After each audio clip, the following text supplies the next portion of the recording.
L-ewwel ħaġa toħroġ għax kultant nimmetologizzaw ħafna fuq il-Maltin bħala pajjiż solidali, eċċetera, u nies ġens solidali.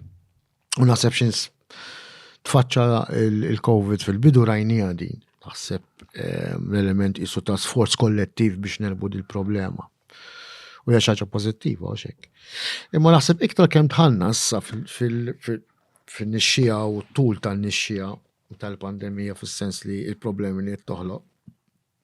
Bdejna naraw iktar dak l-element li semmejn iktar kmieni biex nobtu kollox ta' sopravivenza, ta' survival of the fittest, ta' egocentrismu, għax ċertu affarijiet li saru bil-kem jitwem, fis-sens li inti tagħmel rave jew x'kien dak. Ngħid rave jien għax għandna antipatija naturali għal dik il-kultura.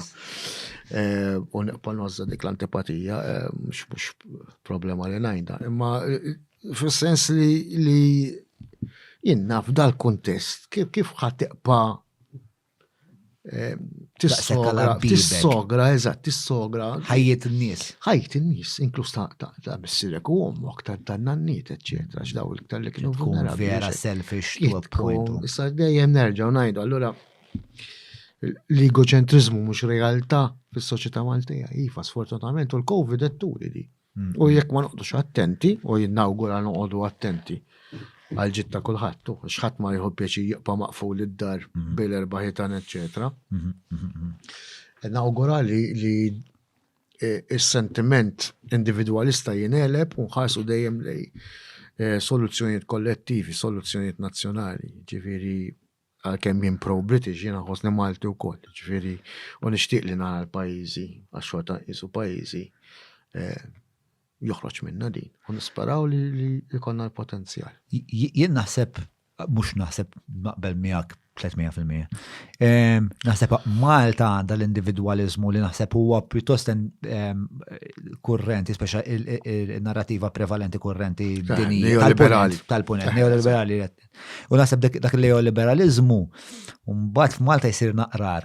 Għax Malta għandna di li Bensfield kien jgħidilha amoral familialism. Semmija Defni Caruana Galizja. Defni kienet titkellem ħafna fuqha. U dik xi ħaġa differenti. Ma jien naħseb meta hija differenti, imma I think it's a powder keg. Jiġifieri inti għandek il-narrativa dinija hija l-neoliberalizmu li l-individwu l-ewwel qabel kollox u iktar ma jħoloq distak bejn dak li rid jien is-soċjetà ma jinteressanix. Amoral familialism.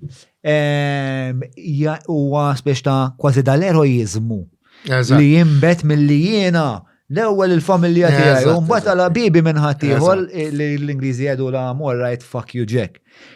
U il-fatt li hija xi ħaġa eroika li tajtek, ara kemm għadna lura biex nifhmu li l-komunità għandha taħdem flimkien.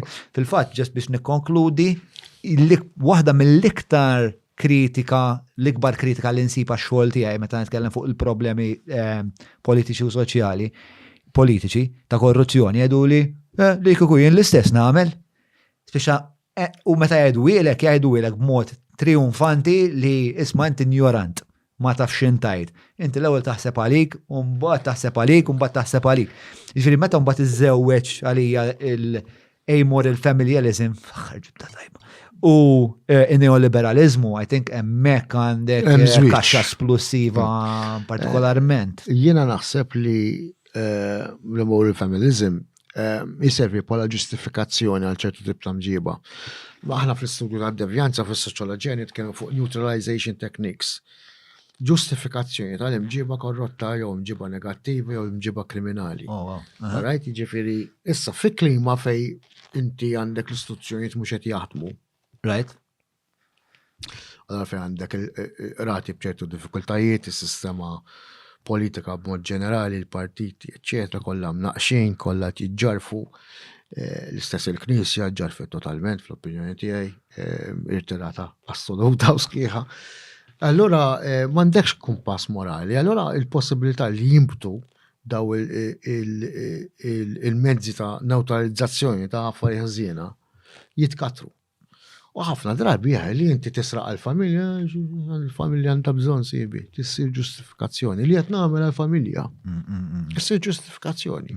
Tirrazzjonalizza mġiba negattiva u Malta dik teżisti immens.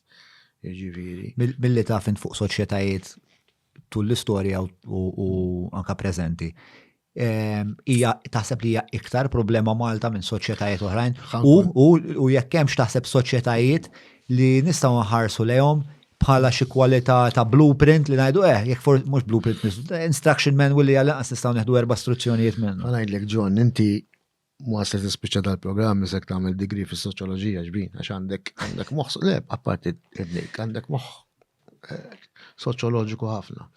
Mela, fuq di tal-amor feminism, anka Defni stess kienet tikkummenta fuq hekk u nsibuha wkoll f'studji antropoloġiċi għal minn hemm ħadita Defni. Di hija xi ħaġa tipika ta' soċjetajiet Latini, speċjalment pajjiżi bħal Malta, reġuni bħal Sqallija, fej int m'għandekx tradizzjoni ta' sens ta' stat.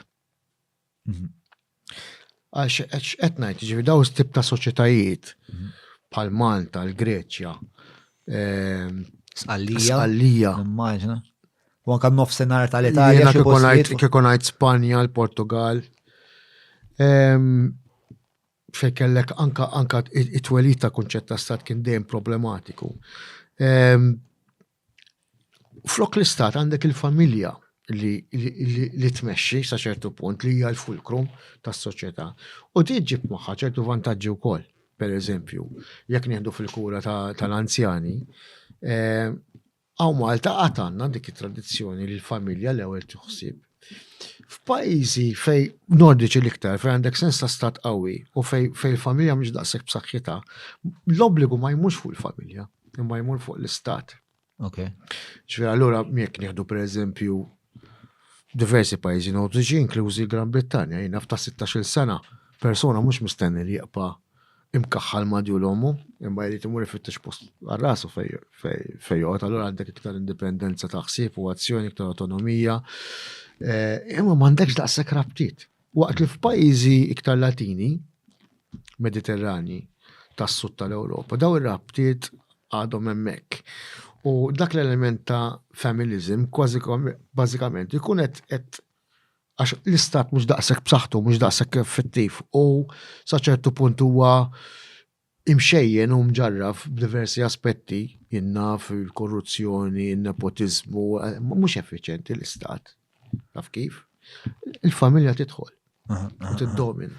Ġifieri f'soċjetajiet Latini, l-antropoloġija turina li dal-fenomenu ta' amor il-feminizm. U jekk ikolli nagħmel korrelazzjoni bej dawn li qed tajt ġifieri fejn l-istat huwa dgħajjef u l-familja hija b'saħħitha meta tħares pereżempju il-kultura tal-Italja, la familja l-ewwel u qabel kollox l-istat jinbidel kull 3 ġimgħat li setta taħt ibidlu.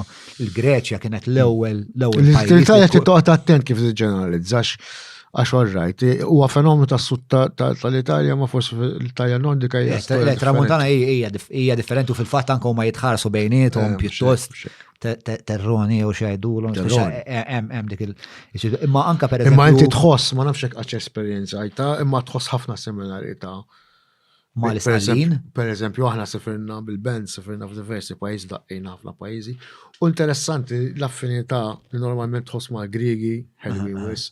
Għax imbagħad hemm ċertu aspett tal-kultura mediterranja. Għalkemm jien anglofil, jien fil-verità biċċa minn hawn biċċa minn hemm.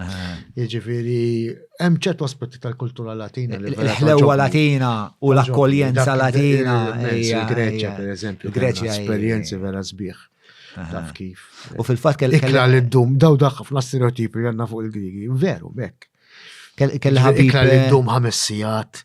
Jena konċert ġew il-familja kollha bil-nannit, taf kif, jiġifieri. Hemm ċertu ħlewwa ma, hemm ċertu ħlewwa. Bħal kollox iċ-ċentru. Iċ-ċentru. Il-familja importanti imma m'għandix tippreċedi dejjem lil bqija tas-soċjetà.